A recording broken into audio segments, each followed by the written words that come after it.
শুনছেন গল্পের আসর, যেখানে ভূতেরাও কিছু গল্প বলে যায়। আজকে আপনারা শুনবেন অমর সাহিত্যিক তারাশঙ্কর বন্দ্যোপাধ্যায়ের লেখা গ্রাম বাংলার ভূতের গল্প ডাইনি। আমাদের আজকের গল্পে শ্রুতিনাট্য রূপদান দিয়েছেন মৃত্তিকা। গল্প পাঠে ছিলেন স্নেহাত্রী এবং গল্পের সূত্রধর আমি শুভদীপ।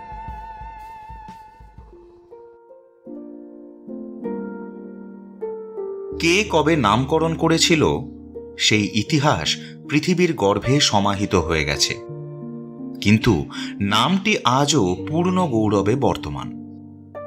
ছাতি ফাটার মাঠে জলহীন ছায়াশূন্য দিগন্ত বিস্তৃত প্রান্তরটির এক প্রান্তে দাঁড়িয়ে অপর প্রান্তের দিকে চাইলে ওপারের গ্রাম চিহ্নের গাছপালাগুলিকে কালো প্রলেপের মতো মনে হয়। সঙ্গে সঙ্গে মানুষের মন যেন কেমন উদাস হয়ে ওঠে। এপার থেকে ওপার পর্যন্ত অতিক্রম করতে গেলে তেষ্টায় ছাতি ফেটে মানুষের মৃত্যু হওয়াটা মোটেই অসম্ভব নয়, বিশেষ করে গ্রীষ্মকালে। তখন যেন ছাতি ফাটার মাঠ নাম গৌরবে মহামারীর সমকক্ষতা লাভ করবার জন্য লালায়িত হয়ে ওঠে। ঘন ধূমাচ্ছন্নতার মতো ধুলোর একটা ধূসর আস্তরণে মাটি থেকে আকাশের কোল পর্যন্ত আচ্ছন্ন হয়ে থাকে। অপর প্রান্তের সুদূর গ্রাম চিহ্নের মসিরেখা প্রায় নিশ্চিহ্ন হয়ে যায়। তখন ছাতি ফাটার মাঠের সেই রূপ অদ্ভুত ভয়ঙ্কর। ফ্যাকাশে রঙের নরম ধুলারাশি প্রায় 1 হাত পুরু হয়ে জমে থাকে। গাছের মধ্যে এত বড় প্রান্তরটায় এখানে ওখানে কতগুলি থৈরি ও শেয়াকুল জাতীয় কাঁটাগুল্ম। কোনো বড় গাছ নেই। বড় গাছ এখানে জন্মায় না। কোথাও জল নেই। গোটা কয়েক শুকিয়ে যাওয়া জলাশয় আছে, কিন্তু তাতে জল থাকে না। মাঠের চারদিকেই ছোট ছোট পল্লী, সবই নিরক্ষর চাষিদের গ্রাম। সত্যি কথা তারা গোপন করতে জানে না। তারা বলে কোনো এক অতীতকালে এক মহানাগ এসে এখানে বসতি করেছিল। তারই বিষের জ্বালায় মাঠখানের রসময়ী রূপ বীজ প্রবীণী শক্তি পুড়ে খার হয়ে গেছে। তখন নাকি আকাশে সঞ্চরমান পতঙ্গ পক্ষীও পঙ্গু হয়ে ঝরা পাতার মতো ঘুরতে ঘুরতে এসে পড়ত সেই গ্রামের মধ্যে। সেই নাগ আর নেই, কিন্তু বিষ জর্জরতা এখনো কমেনি। অভিশপ্ত ছাতি ফাটার মাঠ, তারই ভাগ্যদোষে ওই বিষ জর্জরতার উপরে আর এক ক্রূর দৃষ্টি তার উপর প্রসারিত হয়ে আছে। মাঠের পূর্ব প্রান্তে দলদলির জলা, অর্থাৎ অত্যন্ত গভীর পাঁক। ঝর্ণা জাতীয় জলাটার উপরেই রামনগরের সাহাদের যে আমবাগান আছে, সেই আমবাগানে আজ 40 বছর ধরে বাস করে আসছে এক ডাকিনী। ভীষণ শক্তিশালিনী, নিষ্ঠুর ক্রূর এক বৃদ্ধা ডাকিনী। লোকে তাকে এড়িয়েই চলে, তবু 40 বছর ধরে দূর থেকে তাকে দেখে তার প্রতিটি অঙ্গের বর্ণনা তারা দিতে পারে। তার দৃষ্টি নাকি অপলক স্থির, আর সেই দৃষ্টি নাকি আজ 40 বছর ধরে নিবদ্ধ হয়ে আছে এই মাঠখানার উপর। দলদলির উপরেই আমবাগানের ছায়ার মধ্যে নিঃসঙ্গ একখানি মোটে ঘর। ঘরের মুখ ওই ছাতি ফাটার মাঠের দিকে। দরজার সামনেই লম্বা একখানা খড়ে ছাওয়া বারান্দা। সেই বারান্দায় স্তব্ধ হয়ে বসে নিমেষহীন দৃষ্টিতে বৃদ্ধা চেয়ে থাকে ওই ছাতি ফাটার মাঠের দিকে। তার কাজের মধ্যে সে আপন ঘরদোর পরিষ্কার করে গোবর মাটি দিয়ে নিকিয়ে বের হয় ভিক্ষায়। 2-3টে বাড়িতে গিয়ে দাঁড়ালেই তার কাজ হয়ে যায়। লোকে ভয়ে ভয়ে ভিক্ষা বেশি পরিমাণেই দিয়ে থাকে। শেরখানেক চাল হলেই সে আর ভিক্ষা করে না, বাড়ি ফিরে আসে। ফেরবার পথে অর্ধেক বিক্রি করে দোকান থেকে একটু নুন, একটু সরষের তেল আর খানিকটা কেরোসিন তেল ও ডালপালার সন্ধান করে আনে। এরপর সমস্তটা দিন সে দাওয়ার উপর নিস্তব্ধ হয়ে থাকে। এমনি করে 40 বছর সে একই ধারায় ওই মাঠের দিকে চেয়ে বসে আছে। বৃদ্ধার বাড়ি এখানে নয়, কোথায় যে বাড়ি সে কথাও কেউ সঠিক জানে না। তবে এ কথা নাকি নিঃসন্দেহ যে 3-4খানা গ্রাম একরূপ ধ্বংস করে অবশেষে একদা আকাশপথে একটা গাছকে চালিয়ে নিয়ে যেতে যেতে এই ছাতি ফাটার মাঠের নির্জন রূপে সে মুক্ত হয়ে নেমে এসে এইখানে ঘর বেঁধেছে। নির্জনতাই ওরা ভালোবাসে, মানুষের সাক্ষাৎ ওরা চায় না। মানুষ দেখলেই যে অনিষ্ট স্পৃহা জেগে ওঠে। সর্বনাশী লোলুপ শক্তিটা সেই সাপের মতোই লকলকে জিভ বের করে ফনা তুলে নেচে ওঠে। না হলে সেও তো মানুষ। নিজের দৃষ্টি দেখে সে নিজেই শিউরে ওঠে। বহুকালের পুরানো একখানি আয়না, সেই আয়নায় নিজের চোখের প্রতিবিম্ব দেখে তার নিজেরই ভয় হয়। ক্ষুদ্রায়তন চোখের মধ্যে পিঙ্গল দুটি তারা, দৃষ্টিতে ছুরির মতো একটা ঝকমকে ধার, জড়া কুঞ্চিত মুখ, শনের মতো সাদা চুল, দন্তহীন চেহারা। আপন প্রতিবিম্ব দেখতে দেখতে ঠোঁট দুটি তার থরথর করে কেঁপে উঠল। সে আয়নাখানা নামিয়ে রেখে দিল। আয়নাখানার চারদিকে কাঠের ঘেরটা একেবারে কালো হয়ে গিয়েছে, অথচ নতুন অবস্থায় কি সুন্দর লালচে রং আর কি পালিশটাই না ছিল। আর আয়নাখানার কাচ ছিল রোদ চকচকে পুকুরের জলের মতো। কাচখানার ভিতর একখানা মুখ কি পরিষ্কারই না দেখা যেত। ছোট কপালখানাকে ঘিরে এক রাশ চুল, ঘন কালো নয়, একটু লালচে আভা ছিল চুলে।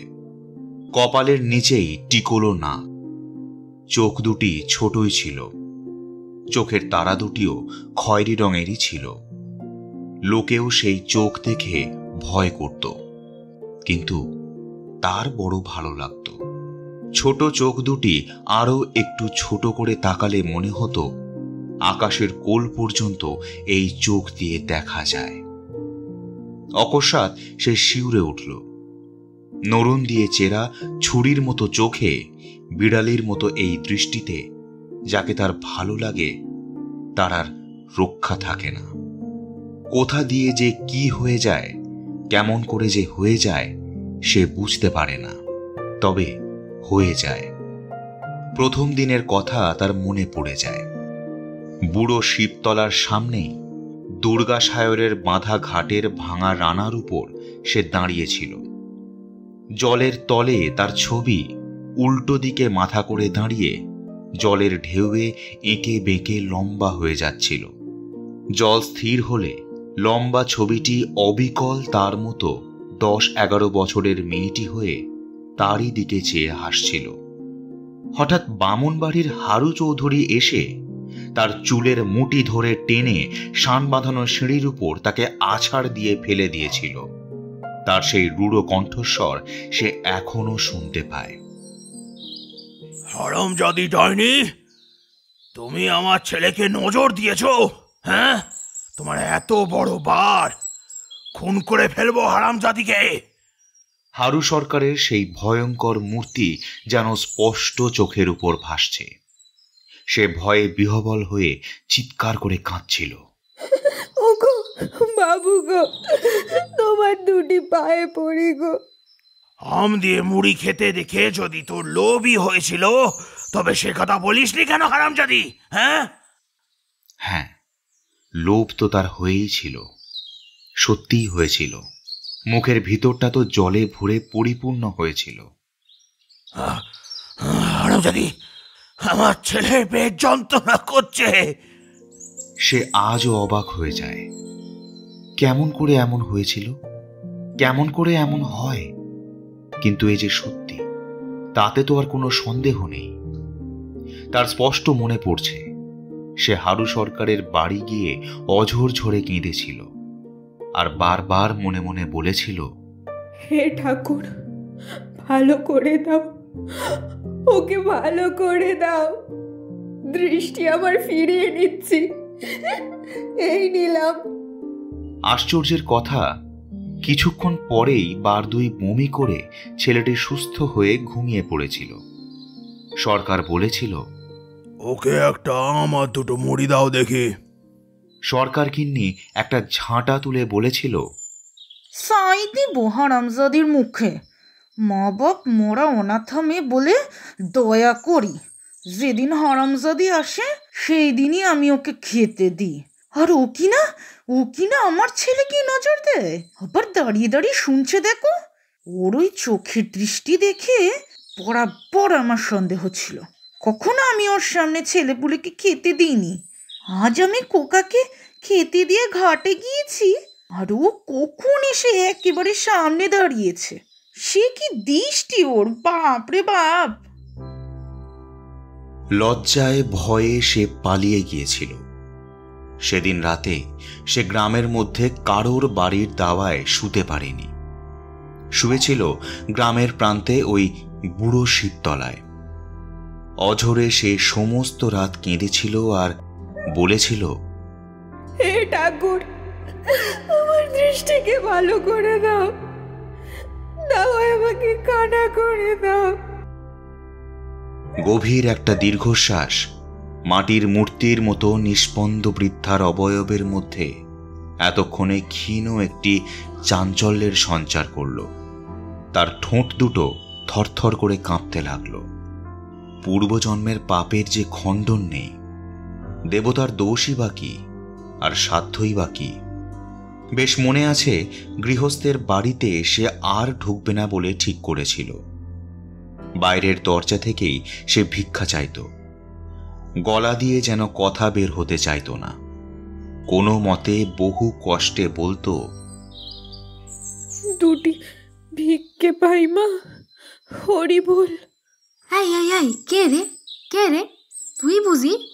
খবরদার ঘরে ঢুকবি না, খবরদার ঘরে ঢুকবি না, খবরদার খবরদার বলছি।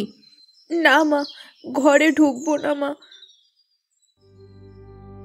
কিন্তু পরক্ষণেই মনের মধ্যে কি যেন একটা কিলবিল করে উঠত। এখনো ওঠে। কি সুন্দর মাছ ভাজার গন্ধ!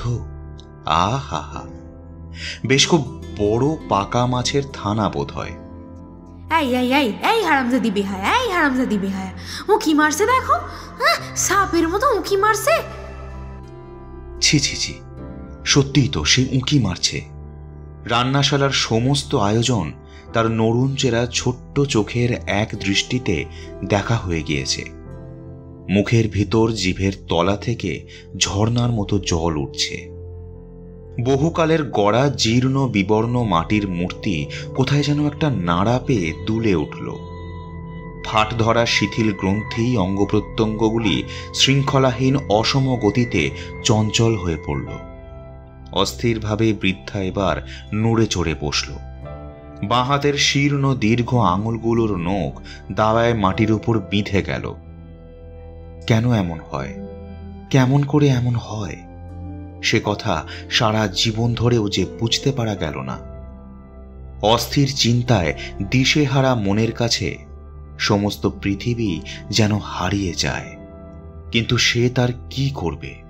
কেউ কি বলে দিতে পারে তার কি করবে, কি করতে পারে? প্রহৃত পশু যেমন মরিয়া হয়ে আকস্মাৎ গর্জন করে ওঠে, ঠিক তেমনি এক শব্দ করে অকস্মাৎ বৃদ্ধা মাথা নেড়ে শনের মতো চুলগুলোকে বিশৃঙ্খল করে তুলে খাড়া সোজা হয়ে বসল। ফোকলা মাড়ির উপর মাড়ি ছেড়ে ছাতি ফাটার মাঠের দিকে নরুন চেরা চোখের চিলের মতন দৃষ্টি হেনে হাঁপাতে আরম্ভ করল। ছাতি ফাটার মাঠটা যেন ধোঁয়ায় ভরে ঝাপসা হয়ে গিয়েছে। চৈত্র মাস, বেলা প্রথম প্রহর শেষ হয়ে গিয়েছে। মাঠ ভরা ধোঁয়ার মধ্যে ঝিকিমিকি ঝিলিমিলির মতো কি একটা যেন ছুটে চলেছে। একটা ফুৎকার যদি সে দেয়, তবে মাঠের ধুলোর রাশি উড়ে আকাশময় হয়ে যাবে। ওই ধোঁয়ার মধ্যে জমাট সাদার মতো ওটা কি নড়ছে যেন? মানুষ? হ্যাঁ, মানুষই তো। মনের ভিতরটা কেমন যেন করে উঠল তার। ফোঁ দিয়ে ধুলো উড়িয়ে দেবে মানুষটাকে উড়িয়ে? হি হি হি করে পাগলের মতন হেসে একটা অবোধ নিষ্ঠুর কৌতুক তার মনে জেগে উঠেছিল। দুই হাতের মুঠি প্রাণপণ শক্তিতে শক্ত করে সে আপনার উচ্ছৃঙ্খল মনকে শৃঙ্খলাবদ্ধ করবার চেষ্টা করল। না না না, ছাতি ফাটার মাঠে মানুষটা তোলার গরমে শ্বাসরোধী হয়ে মরে যাবে। না, ওদিকে আর সে চাইবেই না। তার চেয়ে বরং উঠোনটায় আর একবার ঝাঁটা বুলিয়ে ছড়িয়ে পড়া পাতা এবং কাঠকুটোগুলোকে সাজিয়ে রাখলে কেমন হয়? বসে বসেই সে ভেঙে পড়া দেহটাকে টেনে উঠোনে ঝাঁটা বোলাতে শুরু করল। জড়ো করা পাতাগুলো ফরফর শব্দ করে অকস্মাৎ সর্পিল ভঙ্গিতে ঘুরপাক খেয়ে উঠতে আরম্ভ করল। ঝাঁটার মুখে টেনে আনা ধুলোর রাশি তার সঙ্গে মিশে বুড়িকেই যেন জড়িয়ে ধরছিল। মুখে চোখে ধুলো মাখিয়ে তাকে বিব্রত করে তুলল। দ্রুত আবর্তিত পাতাগুলো তাকে যেন সর্বাঙ্গে প্রহার করছে।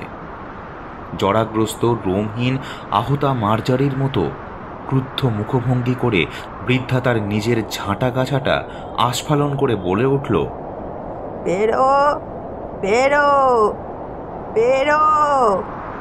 বারবার সে ঝাঁটা দিয়ে বাতাসের ওই আবর্তটাকে আঘাত করবার চেষ্টা করল। আবর্তটা মাঠের উপর দিয়ে ঘুরপাক দিতে দিতে ছুটে গেল। মাঠের ধুলো হু হু করে উড়ে ধুলোর একটা ঘুরন্ত স্তম্ভ হয়ে উঠেছে। শুধু কি একটা, এখানে ওখানে ছোট বড় কত ঘুরন পাক উঠে পড়ছে।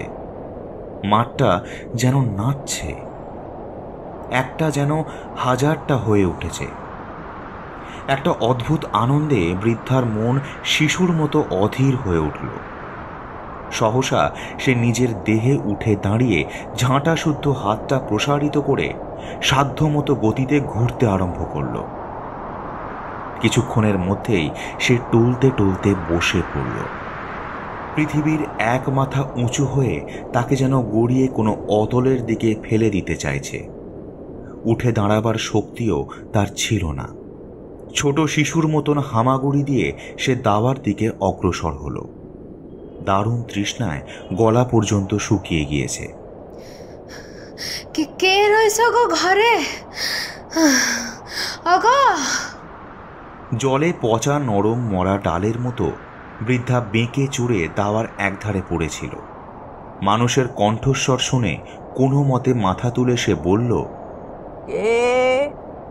ধূলিধূসর দেহে শুষ্ক পাণ্ডুর মুখে একটি যুবতী মেয়ে বুকের ভিতর কোনো একটা বস্তু কাপড়ের আবরণে ঢেকে বহু কষ্টে আঁকড়ে ধরে আছে। মেয়েটি বোধহয় ছাতি ফাটার মাঠটা পার হয়ে আসলো। কণ্ঠস্বর অনুসরণ করে বৃদ্ধাকে দেখে মেয়েটি সভয়ে শিউরে উঠল। এক পা করে পিছু হাঁটতে হাঁটতে সে বলল, একটুকুন জল দিতে পারবা? মাটির উপর হাতের ভর দিয়ে বৃদ্ধা এবার অতি কষ্টে উঠে বসল। মেয়েটির শুষ্ক পাণ্ডুর মুখের দিকে চেয়ে বলল, বাচ্চা রে, আয় আয় আয় আয়, বস। সভয়ে সন্তর্পণে দাওয়ার এক পাশে বসে মেয়েটি বলল, একটুকুন জল দাও গো, একটুকুন জল। মমতায় বৃদ্ধার মন গলে গেল। সে তাড়াতাড়ি ঘরের ভিতর ঢুকে বড় একটা ঘটি পূর্ণ করে জল ঢেলে এক টুকরো পাটালির সন্ধানে হাঁড়িতে হাত পুড়ে বলল, আহা মা, এই রোদে ওই রাক্ষসী মাঠে কি বলে বের হলি তুই? বাইরে বসে মেয়েটি তখনও হাঁপাচ্ছিল। কাঁপা কাঁপা শুষ্ক কণ্ঠে সে বলল, আমার মায়ের বড় অসুখ মা, বেরিয়েছিলাম রাত থাকতে, মাঠের মাথায় এসে আমার পথ ভুল হয়ে গেল। মাঠের ধারে আমার পথ, কিন্তু এসে বললাম এক্কেরে মদ্দিকেনে। জলের ঘটি ও পাটালির টুকরোটি নামিয়ে দিয়ে বৃদ্ধা শিউরে উঠল। মেয়েটির পাশে একটি শিশু। গরম জলে সিদ্ধ শাকের মতো শিশুটি ঘর্মাক্ত দেহে নেতিয়ে পড়েছে। বৃদ্ধা ব্যস্ত হয়ে বলল, দে দে দে দে বাছা, ছেলেটার চোখে মুখে জল দে দে। মেয়েটি ছেলের চোখে মুখে জল দিয়ে আঁচল ভিজিয়ে সর্বাঙ্গ মুছে দিল। বৃদ্ধা দূরে বসে ছেলেটির দিকে তাকিয়ে রইল। স্বাস্থ্যবতী যুবতী মায়ের প্রথম সন্তান বোধ হয়। হৃষ্টপুষ্ট নধর দেহ, কচি লাউ ডগার মতো নরম আর সরস। দাঁতহীন মুখে কাঁপা কাঁপা জিভের তলায় ফোয়ারাটা যেন খুলে গেল। নরম গরম লালায় মুখটা যেন ভরে উঠেছে। ছেলেটা কি ভীষণ ঘামছে? দেহের সমস্ত জল কি বের হয়ে আসছে? চোখ দুটো কি লাল হয়ে উঠেছে? তবে কি? কিন্তু সে তার কি করবে? কেন তার সামনে আসলো? কেন আসলো? ওই কোমল নধর দেহ শিশুটিকে ময়দার মতন ঠেসে চটকে তার শুকনো কঙ্কাল বুকে চেপে নিংড়ে জীর্ণ জড়ো জড়ো ত্বকের উপর একটা রোমাঞ্চিত শিহরণ ক্ষণে ক্ষণে বয়ে যাচ্ছে। সর্বাঙ্গ তার থরথর করে কাঁপছে। এই ঘামে ছেলেটার দেহের সমস্ত রস নিংড়ে বের হয়ে আসছে। মুখের লালার মধ্যে স্পষ্ট তার রসাস্বাদ। যা, নিতান্ত অসহায়ের মতো আর্ত স্বরে সে বলে উঠল, খেয়ে ফেললাম, খেয়ে ফেললাম, ছেলেটাকে খেয়ে ফেললাম রে। পালা পালা, তুই ছেলে নিয়ে পালা বলছি, পালা। শিশুটির মা, ওই যুবতী মেয়েটি, দুই হাতে ঘটি তুলে ঢকঢক করে জল খাচ্ছিল। তার হাত থেকে ঘটিটা খসে পড়ে গেল। সে আতঙ্কিত বিবর্ণ মুখে বিস্ফারিত দৃষ্টিতে ক্ষুদ্র চোখের দিকে চেয়ে বলে উঠল, এটা তবে রামনগর? তুমি সেই? সে ডুকরে কেঁদে উঠে ছেলেটিকে ছোঁ মেরে কুড়িয়ে নিয়ে যেন পাখির মতো ছুটে পালিয়ে গেল। কিন্তু সে কি করবে? নিজের বুকখানাকে তার নিজের জীর্ণ আঙুলের নখ দিয়ে চিড়ে ওই লোভটাকে বের করে দিতে ইচ্ছে করে। জীবটাকে কেটে ফেলতে পারলে সে পরিত্রাণ পায়। ছি ছি ছি ছি, কাল সে গ্রামের পথে বের হবে কোন মুখে? লোকে কেউ কিছু বলতে সাহস করবে না তা সে জানে, কিন্তু কিন্তু তাদের মুখে চোখে যে কথা ফুটে উঠবে তা সে চোখে দেখবে কি করে? ছেলেমেয়েরা এমনিই তাকে দেখলে পালিয়ে যায়, কেউ কেউ কেঁদেও ওঠে। আজকের ঘটনার পর তারা বোধহয় আতঙ্কে জ্ঞান হারিয়ে পড়ে যাবে। ছি ছি ছি ছি।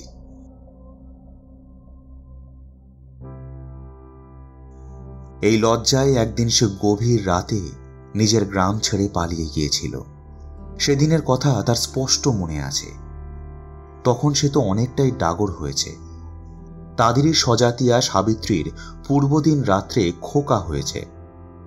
সকালেই সে দেখতে গিয়েছিল। সাবিত্রী তখন ছেলেটিকে নিয়ে বাইরে রোদে এসে বসে গায়ে রোদ নিচ্ছিল। ছেলেটি শুয়েছিল কাঁথার উপর। কালো চকচকে কি সুন্দর ছেলেটি! ঠিক এমনি ভাবে, ঠিক আজকের মতোই সেদিনও তার মনে হয়েছিল ছেলেটিকে নিয়ে নিজের বুকে চেপে নরম ময়দার তালের মতো ঠেসে ঠোঁটে ঠোঁট দিয়ে চুমুতে চুমুতে চুষে তাকে খেয়ে ফেলে। তখন সে বুঝতে পারত না, মনে হতো এ বুঝি কোলে নিয়ে আদর করবার স্বাদ। সাবিত্রীর শাশুড়ি হাঁ হাঁ করে ছুটে এসে সাবিত্রীকে তিরস্কার করে বলেছিল, ওলো আক্কেল খাকি হারামজাদি, খুব যে ভাবি সাবির সঙ্গে মস্করা জুড়েছিস। আমার বাচ্চার যদি কিছু হয় না তবে তোকে বুঝবো আমি। হ্যাঁ। তারপর বাইরের দিকে আঙুল বাড়িয়ে তাকে বলেছিল, বেরো বেরো বলছি, বেরো, হারামজাদি চোখ দেখ দেখি। সাবিত্রী ছেলেটিকে তাড়াতাড়ি বুকে ঢুকিয়ে দুর্বল শরীরে থরথর করে কাঁপতে কাঁপতে ঘরের মধ্যে পালিয়ে গিয়েছিল। মর্মান্তিক দুঃখে আহত হয়ে সে চলে এসেছিল। বারবার সে মনে মনে বলেছিল, ছি ছি, তাই নাকি সে পারে? হলই বা সে ডাইনি, কিন্তু তাই বলে কি সে সাবিত্রীর ছেলের অনিষ্ট করতে পারে? ছি ছি ছি ছি। ভগবানকে ডেকে এসে বলেছিল, তুমি এর বিচার করবে। 100 বছর পরমায়ু দিও তুমি সাবিত্রীর খোকাকে। দয়া করে প্রমাণ করে দিও সাবিত্রীর খোকাকে আমি কত ভালোবাসি। কিন্তু বিকেল হতে না হতেই তার বিষময়ী দৃষ্টি ক্ষুধার কলঙ্ক অতি নিষ্ঠুরভাবে সত্যি বলে প্রমাণিত হয়ে গেছিল। সাবিত্রীর ছেলেটি নাকি ধনুকের মতো বেঁকে গিয়েছে, আর এমনভাবে কাতরাচ্ছে ঠিক যেন কেউ তার রক্ত শুষে নিচ্ছে। লজ্জায় সে পালিয়ে গিয়ে গ্রামের শ্মশানের জঙ্গলের মধ্যে সন্তর্পণে আত্মগোপন করে বসেছিল। বারবার করে মুখের থুতু মাটিতে ফেলে দেখতে চাইছিল কোথায় রক্ত। গলায় আঙুল দিয়ে বমি করেও সে দেখতে চাইছিল, বুঝতে চাইছিল। প্রথমে বার দুয়েক বুঝতে পারেনি, কিন্তু তারপরই কুটি কুটি রক্তের ছিটে। শেষকালে একেবারে খানিকটা তাজা রক্ত উঠে এসেছিল। সেই দিন সে নিঃসন্দেহে বুঝতে পেরেছে নিজের অপার নিষ্ঠুর শক্তির কথা। গভীর রাতে, সেদিন বোধহয় চতুর্দশী ছিল। হ্যাঁ, চতুর্দশী তো। বাকলের তারাদেবী তলায় পুজোর ঢাক বাজছিল। জাগ্রত মা তারাদেবী।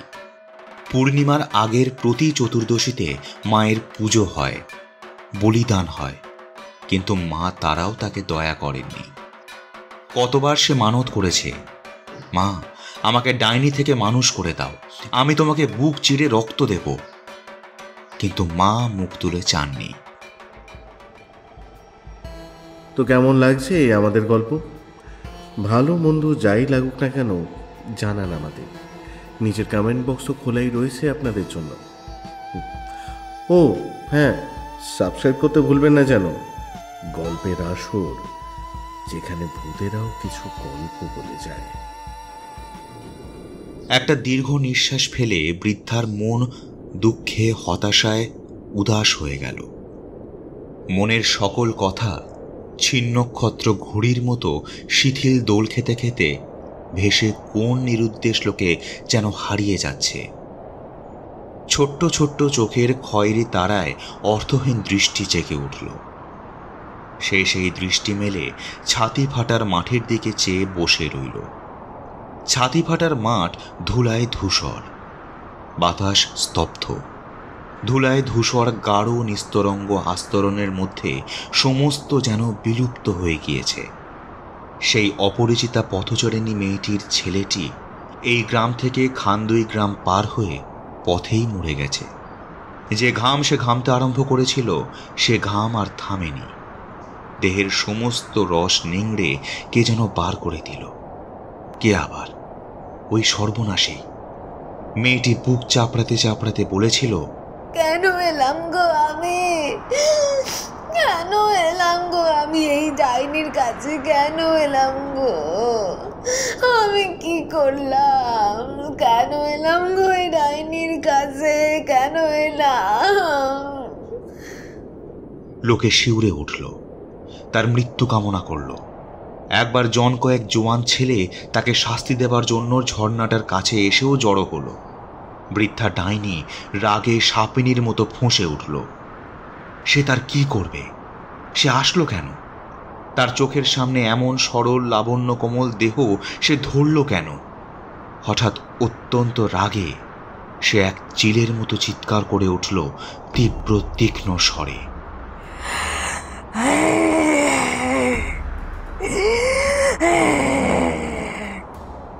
সেই চিৎকার শুনে তারা পালিয়ে গেল, কিন্তু সে এখনো প্রদ্ধা অজগরীর মতো ফুঁসছে। তার ভেতরের বিষ সে যেন উজাড় করছে, আবার নিজেই গিলছে। কখনো তার হি হি করে হাসতে ইচ্ছা করছে, কখনো বা প্রচণ্ড রাগে চিৎকারে ওই ছাতি ফাটার মাঠটা কাঁপিয়ে তুলবার ইচ্ছা জাগছে। কখনো বা ইচ্ছা হচ্ছে বুক চাপড়ে মাথার চুল ছেড়ে পৃথিবী ফাটিয়ে হা হা করে সে কাঁদে। ক্ষুধাবোধ আজ বিলুপ্ত হয়ে গিয়েছে, রান্না বান্নারও আজ দরকার নেই। সে আজ একটা গোটা শিশু দেহের রস অদৃশ্য শোষণে পান করেছে।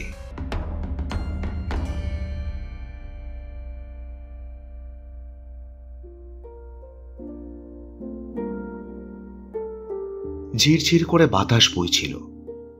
শুক্লা নবমীর চাঁদের জ্যোৎস্নায় ছাতি ফাটার মাঠ একখানা সাদা ফরাসের মতো পড়ে আছে। কোথায় একটা পাখি অশ্রান্তভাবে ডেকে চলেছে।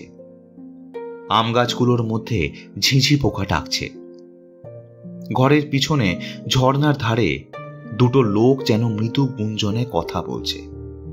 আবার সেই ছেলেগুলো কি তার কোনো অনিষ্ট করতে এসেছে? খুব সাবধানে পা টিপে টিপে বৃদ্ধা ঘরের কোণে এসে উঁকি মেরে দেখল, না, তারা নয়, বাউরিদের সেই স্বামী পরিত্যক্তা উচ্ছলা মেয়েটা আর তারই প্রণয়মুগ্ধ বাউরির ছেলেটা। মেয়েটা বলছে, লা কেডা আবার আসবে এক্ষুনি, মুই ঘর যামু। এখানে আসছে নাকি? দিনে কেউ আসতে চায়নি, আবার নাকি রেতে আসবে। তা হক, তোর বাবা যখন আমার লগে তোর স্যাঙা দিবিনি, তখন তোর লগে এখানে কেন থাকুম মুই? ছি ছি ছি ছি, কি লজ্জা, কি লজ্জা! কোথায় যাবে সে? যদিও বা সেই জন্যই গোপনে দুইজন দেখা করতে এসেছে, তবে মরতে ওখানে কেন? তার এই বাড়িতে আসলো না কেন? তার মতো বৃদ্ধাকে আবার লজ্জা কি? কি বলছে কি ছেলেটা? এই শোন শোন শোন, বাপ মা বিয়ে না দেয় না দিকে সো তোতে আমাতে ভিন গাইকে বিয়ে করে সংসার পাতি, নইলে আমি কিন্তু আর বাজমুনি কয়ে দিল। বলিহারি ছেলেটির পছন্দের ওই কুপোর মতো মেয়েটাকে ওর এত ভালো লাগলো। তার মনে পড়ে গেল তাদের গ্রাম থেকে 10 ক্রোশ দূরে বোলপুর শহরের পানওয়ালার দোকানের সেই বড় আয়নাটা, আর আয়নাটার মধ্যে লম্বা ছিপছিপে 14-15 বছরের একটি মেয়ের ছবি। এক মাথা রুক্ষ চুল, ছোট কপাল, টিকালো নাক, পাতলা ঠোঁট, দুটো চোখ ছোট ছোট, তারা দুটো খয়েরি রঙের। কিন্তু সে চোখের বাহার ছিল বই কি। আয়নার দিকে তাকিয়ে সে নিজের ছবিই দেখেছিল। তখন আয়না তো তার ছিল না। আয়নাতে নিজের ছবি সে তখনও কোনোদিন দেখেনি। আরে তুই আবার কে রে, করতে গেলি? লম্বা চওড়া এক জোয়ান পুরুষ তাকে প্রশ্ন করেছিল। আগের দিন সন্ধ্যায় সে সবে বোলপুরে এসেছিল। সাবিত্রীর ছেলেটাকে খেয়ে ফেলে সেই চতুর্দশীর রাতেই গ্রাম ছেড়ে বোলপুরে এসে আশ্রয় নিয়েছিল। লোকটাকে দেখে তার খারাপ লাগেনি, কিন্তু তার কথা বলার ঢংটা বড্ড খারাপ লেগেছিল। নিষ্পলক দৃষ্টিতে তার দিকে তাকিয়ে সে বলেছিল, কেন জেঠা থেকে আসি না কেন, তোমার কি? আমার কি? 1 কিলে তোকে মাটির ভিতর বসেই দিব, দেখেছিস কেল? রেগে গিয়ে দাঁতে দাঁত চেপে সে ওই লোকটার শরীরে রক্ত শুষে নেওয়ার চেষ্টা করেছিল। কালো পাথরের মতো নিটল শরীর, জিভের নিচে ফোয়ারা থেকে জল ছুটেছিল।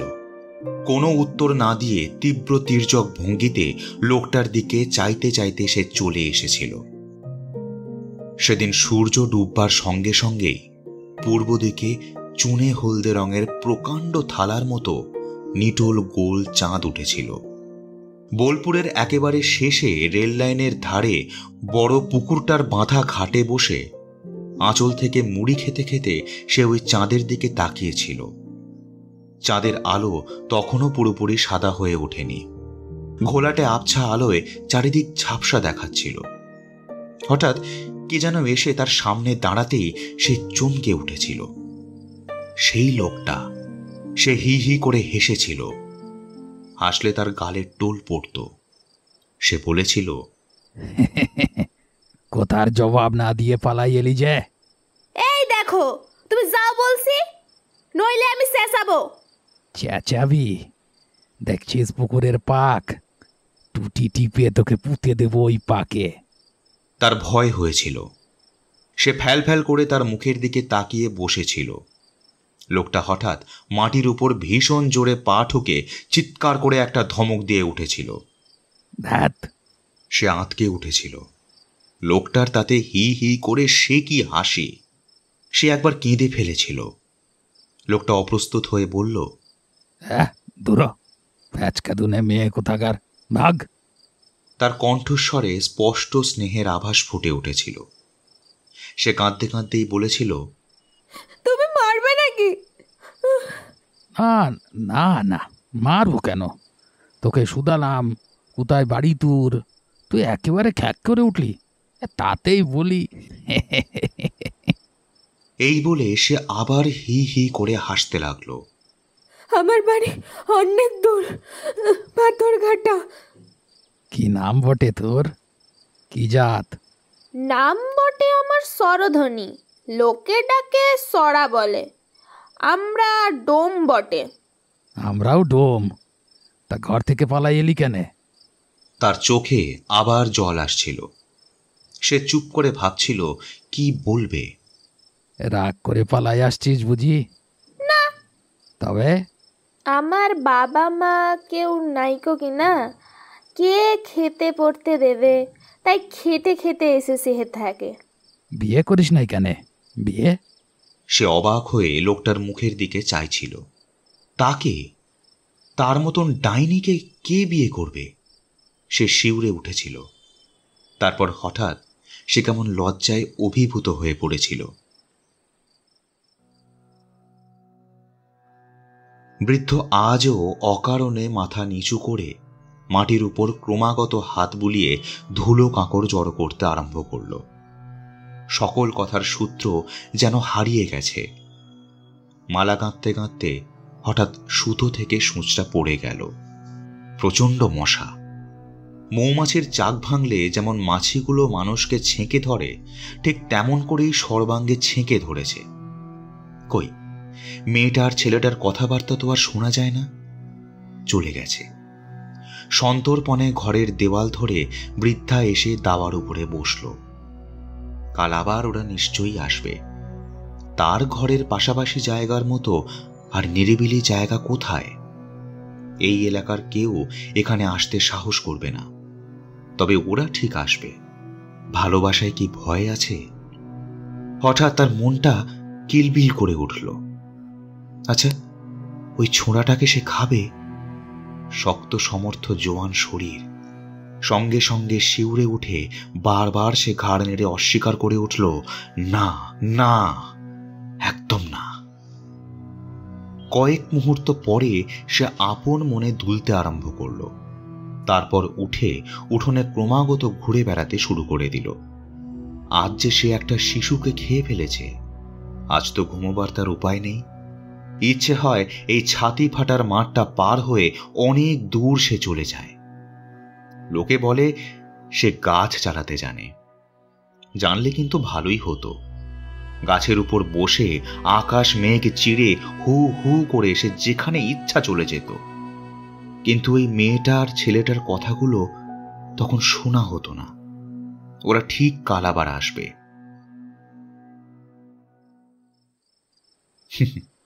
ঠিক এসেছে। ছোনাটা চুপ করে বসে আছে। ঘন ঘন ঘাড় ফিরিয়ে পথের দিকে চাইছে। আরে আসবে রে, আসবে, সে আসবে। তার নিজের কথাই তো বেশ মনে আছে। সারাদিন ঘুরে ফিরে সন্ধেবেলায় সেই জোয়ানটি ঠিক পুকুরের ঘাটে এসেছিল। তার আগেই সে এসে বসেছিল। পথের দিকে চেয়ে বসে আপন মনে পা দোলাচ্ছিল। সে নিজে এসে দাঁড়িয়ে মুখ টিপে হেসেছিল। এই তো এইছিস? আমি সেই কখন থেকে তোর জন্য অপেক্ষা করছি জানিস? বৃদ্ধা চমকে উঠল। ঠিক সেই একই কথা। সে তাকে এই একই কথা বলেছিল। ওই ওই ওই ছোঁড়াটাও ঠিক সেই কথাটাই বলছে। মেয়েটির সামনে দাঁড়িয়ে আছে। নিশ্চয়ই সে মুখ টিপে হাসছে। সেদিন সে একটা ঠোঙাতে করে খাবার এনেছিল। তার সামনে বাড়িয়ে ধরে বলেছিল, কাল তোর মুড়ি পড়ে গেছিল, লে। সে কিন্তু হাত বাড়াতে পারেনি। তার বুকের দুর্দান্ত লোভ, সাপের মতো তার ডাইনি মনটা বেদের বাঁশি শুনে যেন কেবলই দুলে দুলে নেচেছিল। ছোবল মারতে ভুলে গিয়েছিল সে। তারপর যেন সে কি করেছিল? ও হ্যাঁ, মনে আছে। সে কি আর এরা জানে না পারে? ও মাগো, ঠিক তাই। এই ছেলেটাও যে মেয়েটার মুখে নিজের হাত দিয়ে কি তুলে দিচ্ছে। বুড়ি দুই হাতে মাটির উপর মৃদু করাঘাত করে নিঃশব্দ হাসিতে যেন ভেঙে পড়ল। কিন্তু নিতান্তই আকস্মিকভাবে তার হাসি থেমে গেল। হঠাৎ একটা দীর্ঘশ্বাস ফেলে সে স্তব্ধভাবে গাছে হেলান দিয়ে বসল। তার মনে পড়ল এরপরই সে তাকে বলেছিল, আমার বিয়ে করবি সরা? সে কেমন যেন হয়ে গিয়েছিল। কিছু বলতে পারেনি, কিছু ভাবতেও পারেনি। শুধু কানের পাশ দুটো গরম হয়ে উঠেছিল, হাত পা ঘেমে টস টস করে জল ঝরছিল। সে বলেছিল, এই দেখ, আমি কলে কাজ করি, রোজগার করি অনেক, তা যাতে পতিত বলে আমারে কেউ বিয়ে দেয় না। তুই আমাকে বিয়ে করবি? ঝর্ণার ধারে প্রণয়ী যুবকটি বলল, খেপেছিস? সবাই হা করবি। তার শেষ আমরা পালিয়ে যাই, সেইখানে দুজনে সাঙা করি বিয়ে থাকবো। মৃদুর স্বরে কথা, কিন্তু এই নিস্তব্ধ স্থানটির মধ্যে সেই কথাগুলোই যেন স্পষ্ট হয়ে ভেসে আসছে। বুড়ি একটা দীর্ঘশ্বাস ফেলল। তারাও পৃথিবীর লোকের সঙ্গে সম্বন্ধ ছেড়ে বিয়ে করে সংসার পেতেছিল। মারোয়ারি বাবুর কলের ধারেই একখানা ঘর তৈরি করে তারা বাসা বেঁধেছিল। বয়লা না কি যেন বলে, সেই প্রকাণ্ড পিপের মতো কলটায় সে কয়লা ঠেলত। তার মজুরি ছিল সকলের চেয়ে বেশি। ঝর্ণার ধারে অভিসারিকা মেয়েটির কথা ভেসে আসলো। ও হবেনি, আগে আমার খুঁটে রূপা সুরিয়া 10টি টাকা তো বেঁধে দে, তবে আমি যামু। লইলে বিদেশে পয়সার অভাবে খেতে পাবনি, তা হবেনি। ছি ছি, অমন মেয়ের মুখে ঝাঁটা মারতে হয়। এত বড় একটা জোয়ান মরদ যার আঁচল ধরে থাকে, তার নাকি খাওয়া পড়ার অভাব হবে কোনো দিন? মরণ তোমার! রূপোর চুড়ি কি একদিন সোনার শাঁখা বাঁধা উঠবে তোমার হাতে? ছি ছি ছি। ছেলেটি কথার কোনো জবাব দিল না। মেয়েটি আবার বলল, কি রাগ করিস না জি, কি বলছিস বল, মুই আর দাঁড়াতে পারবো না। কিন্তু কি বলবো বল, টাকা থাকলে আমি তো তোরেই দিতেম, রূপো সুরিও কিনে দিতেম, তোরে বলতে হতো না। মেয়েটা বেশ হেলে দুলে রঙ্গ করেই বলল, তবে আমি চললুম। হ্যাঁ যাবি তো, যা কেনে যা।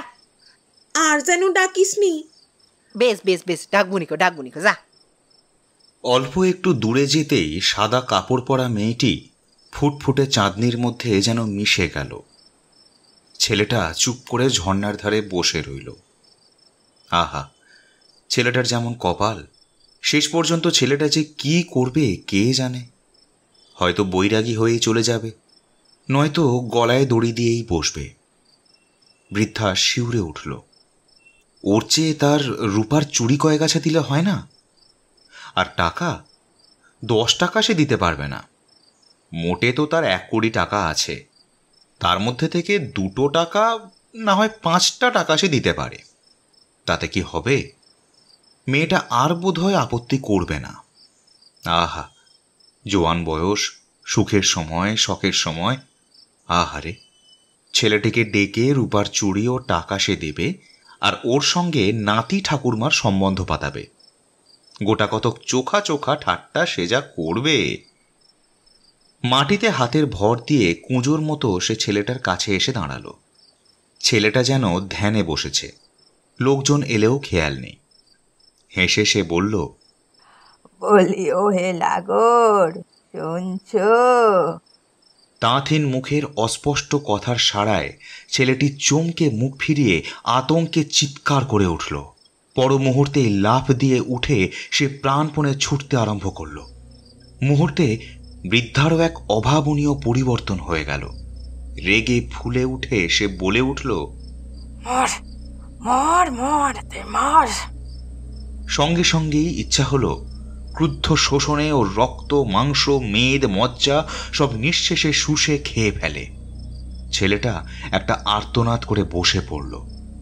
পর মুহূর্তেই আবার উঠে দাঁড়িয়ে খোঁড়াতে খোঁড়াতে পালিয়ে গেল। পরদিন দুপুরের আগেই গ্রামটা বিস্ময়ে এবং শঙ্কায় স্তম্ভিত হয়ে গেল। সর্বনাশী ডাইনি বাউরিদের একটা ছেলেকে বান মেরেছে। ছেলেটা সন্ধ্যায় গিয়েছিল ওই ঝর্ণার ধারে।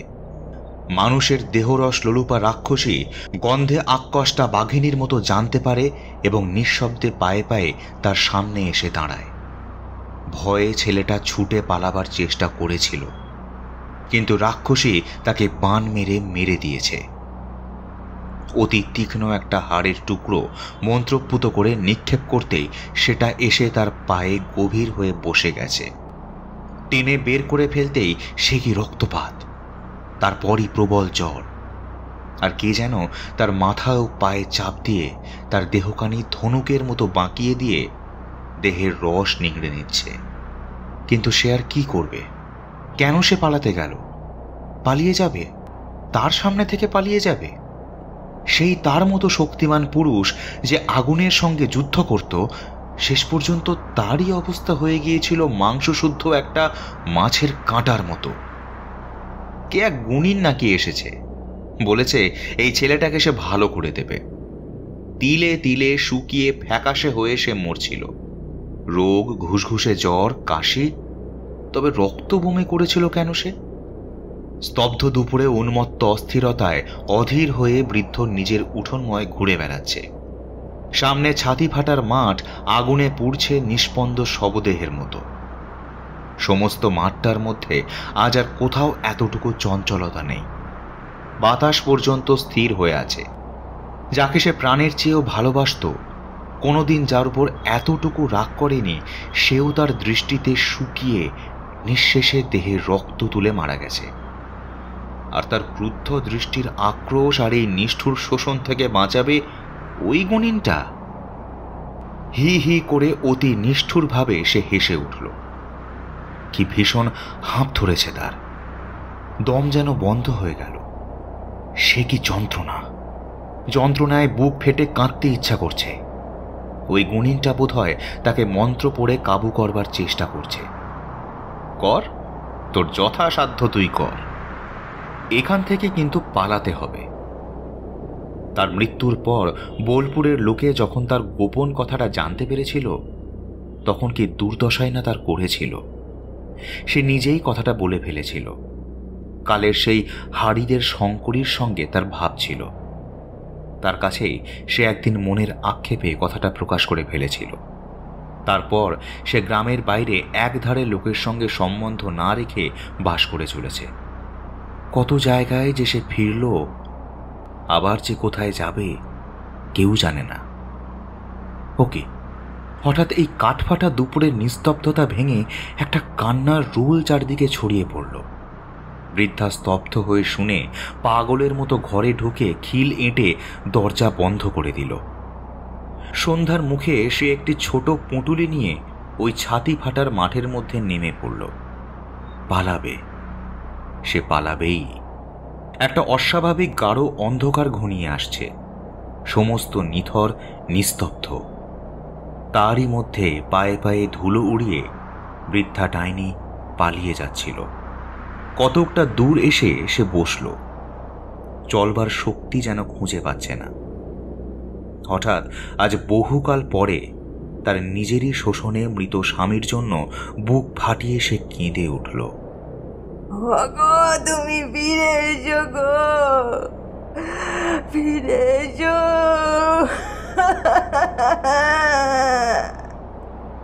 তার চেরা ছুরির মতো চোখের সামনে আকাশের বায়ুকোণটা তার চোখের তারার মতোই খয়েরি রঙের হয়ে উঠেছে। কিছুক্ষণের মধ্যেই সমস্ত পায়ের ধুলোর আস্তরণের মধ্যে বিলুপ্ত করে দিয়ে কালবৈশাখীর ঝড় নেমে এলো। সেই ঝড়ের মধ্যে বৃদ্ধা কোথায় যে বিলুপ্ত হয়ে গেল তার জানা যায় না। দুর্দান্ত ঘূর্ণিঝড়, সঙ্গে মাত্র 2-4 ফোঁটা বৃষ্টি। পরদিন সকালে ছাতি ফাটার মাঠের প্রান্তে সেই বহুকালের খৈরি গুল্মের একটা ভাঙা ডালের সূচালো ডগার দিকে তাকিয়ে লোকের বিস্ময়ের আর শেষ থাকল না। শাখাটার প্রান্তে বিদ্ধ হয়ে ঝুলছে বৃদ্ধা ডাকিনী। আকাশপথে যেতে যেতে ওই গুণিনের মন্ত্রপাঠে অসুস্থ পাখির মতো পড়ে ওই গাছের ডালে সে বিদ্ধ হয়ে মরেছে। ডালটার নিচে ছাতি ফাটার মাঠের খানিকটা ধুলো কালো কাদার মতো ঢেলা হয়ে বেঁধে গিয়েছে। ডাকিনীর কালো রক্ত ঝরে পড়ছে। অতীতকালের মহানাগের বিষের সঙ্গে ডাকিনীর রক্ত মিশে ছাতি ফাটার মাঠ আজ আরো ভয়ঙ্কর হয়ে উঠেছিল। চারিদিকের দিক চক্ররেখার চিহ্ন নাই। মাটি থেকে আকাশ পর্যন্ত একটা ধূমাচ্ছন্ন ধূসরতা। সেই ধূসর শূন্যলোকে কালো কতগুলি বিন্দু ক্রমশ আকারে বড় হয়ে নেমে আসছে শকুনির পাল।